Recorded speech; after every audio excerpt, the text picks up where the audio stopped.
ఉన్న బంగారాన్ని విడిపించి ఆ రోజు ఆన్లైన్ రేటుకే మేము కొంటాం. Sharma gold company. ప్రతి కూతురికి తండ్రే రియల్ హీరో. అలా ప్రతి తండ్రికి కూతురే ప్రిన్సెస్. ఎంతమంది కొడుకులు ఉన్నా తండ్రి మాత్రం తన కూతుర్ని తల్లిలానే చూసుకుంటాడు. అలాంటి కూతురు అర్థాంతరంగా వదిలి వెళ్ళిపోతే, తన కళ్ళ ముందే విగతజీవిగా పడి ఉంటే ఏంటి పరిస్థితి? ఆ పరిస్థితిలోనే ఉన్నారు నటుడు రాజేంద్ర ప్రసాద్. కూతుర్ని పోగొట్టుకుని పుట్టెడు దుఃఖంలో ఉన్నారు. అమ్మలా చూసుకునే బిడ్డ ఇక లేదనే షాక్లోనే ఉండిపోయారు.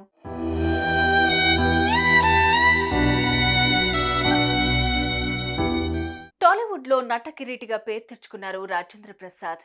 కామెడీ చిత్రాల హీరోగా ఆయన మెప్పించారు. కామెడీ చిత్రాలైన కమర్షియల్ అంశాలు, యాక్షన్ సీన్లకి కొదవలేదని చెప్పాలి. ఎన్నో బ్లాక్ బస్టర్ హిట్స్ అందుకున్నారు రాజేంద్ర ప్రసాద్. ఒకప్పుడు స్టార్ హీరోగా రాణించిన ఆయన ఇప్పుడు బలమైన క్యారెక్టర్స్ తో మెప్పిస్తున్నారు. అలా ఆల్రౌండర్ గా పేరు తెచ్చుకున్న ఆయన ఇంట్లో ఇప్పుడు కన్నీళ్లు మిగల్లేదు. కారణం, ప్రాణంగా చూసుకునే కూతురు మృతి చెందడం.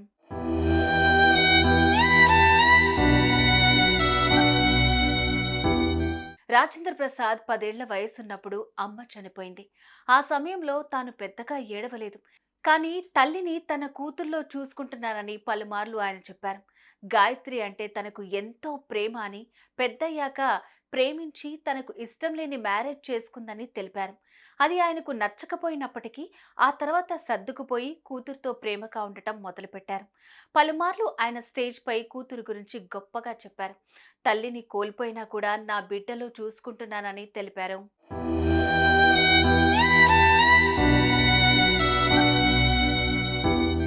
అందుకే కూతురు తన దగ్గరే ఉండేలాగా ప్లాన్ చేసుకున్నారు. ఆమెకు 3 కోట్ల రూపాయలు ఖర్చు చేసి మరీ ఇల్లు కొనిచ్చారు. కూతురు, అల్లుడు వారి పిల్లలతో అక్కడే ఉండాలని కోరారు.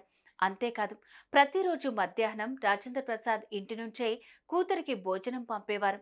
రాత్రికి మాత్రమే వారు వండుకునేవారట.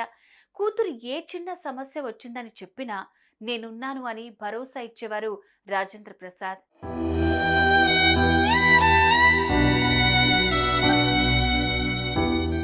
ఏమున్నా ఎంతున్నా పిల్లలకే ఇస్తారు తల్లిదండ్రులు. అదే చేశారు రాజేంద్ర ప్రసాద్ కూడా. ఎప్పటికప్పుడు బిడ్డకు ఏం కావాలన్నా సమకూర్చారు. కానీ ఎవరు కళ్ళు పడ్డాయో ఏంటో, గాయత్రి రాజేంద్ర ప్రసాద్కు దూరం అయింది. అనంతలోకాలకు వెళ్ళిపోయింది.